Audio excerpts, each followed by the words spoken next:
Halo semuanya, perkenalkan nama saya Cindy Kartika Putri dengan NPM 2341101 dari kelas MNJ 23C Prodi Manajemen. Di sini saya akan menyampaikan materi dengan tema. Oke, dilihat di video selanjutnya ya. Pengantar manajemen sumber daya manusia. Sumber daya manusia adalah fungsi penting dalam organisasi yang bertanggung jawab untuk mengelola tenaga kerja. Utama dari manajemen sumber daya manusia sudah mengoptimalkan kontribusi karyawan melalui pengembangan, perekrutan, pelatihan, dan manajemen kerja lainnya supaya kinerja yang kita lakukan agar lebih maju. Definisi sumber daya manusia. Sumber daya manusia merupakan aset berharga dalam organisasi yang mencakup semua individu yang bekerja di dalamnya. Fungsi sumber daya manusia adalah mengelola dan mengoptimalkan potensi karyawan untuk mencapai tujuan bersama organisasi, dengan itu untuk mencapai sebuah tujuan perusahaan. Peran SDM dalam organisasi. SDM adalah jantung dari sebuah organisasi yang menggerakkan ke arah yang lebih baik.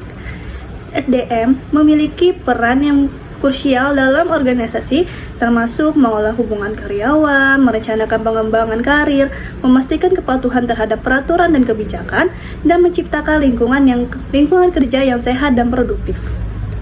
Selanjutnya, proses manajemen sumber daya manusia. Di sini terdapat beberapa proses. Yang pertama, perencanaan kebutuhan sumber daya manusia. Yang kedua, rekrutmen dan seleksi. Ketiga, pelatihan dan pengembangan. Keempat, evaluasi kinerja. Kelima, penghargaan dan kompetensi. Proses manajemen sumber daya manusia melibatkan tahap-tahapan ini yang bertujuan untuk memastikan sumber daya manusia yang berkualitas dan efektif dalam mencapai tujuan organisasi. Rekrutmen dan seleksi karyawan.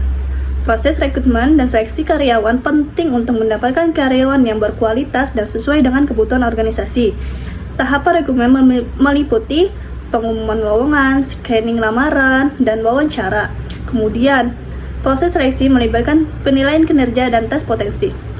Penilaian ini untuk mencapai karyawan-karyawan yang memiliki skill yang lebih efektif dan lebih mahir dalam mengelola suatu perusahaan. Pelatihan dan pengembangan. Pelatihan dan pengembangan karyawan penting untuk meningkatkan keterampilan, pengetahuan, dan kualifikasi mereka. Melalui pelatihan, karyawan dapat mengembangkan potensi dan beradaptasi dengan perubahan lingkungan kerja. Pembelajaran kontinu adalah kunci keberhasilan dalam meningkatkan kinerja dan produktivitas di tempat kerja. Evaluasi dan penghargaan kinerja. Evaluasi dan penghargaan kinerja merupakan proses penting yang memungkinkan organisasi untuk mengidentifikasi dan menghargai kontribusi karyawan yang luar biasa. Melalui evaluasi kinerja, karyawan diberikan umpan balik mengenai kinerja dan rekomendasi untuk pengembangan yang lebih lanjut. Para manajemen dalam memberikan penghargaan kepada karyawan yang berprestasi juga sangat penting untuk memotivasi mereka mencapai hal yang optimal, agar mereka tetap lebih semangat dan menjalankan tugas-tugas mereka yang lebih baik untuk kedepannya dalam perusahaan tersebut. Nah, itu video pembelajaran yang dapat saya sampaikan. Semoga bermanfaat untuk kita semua. Saya akhiri. Wassalamualaikum warahmatullahi wabarakatuh.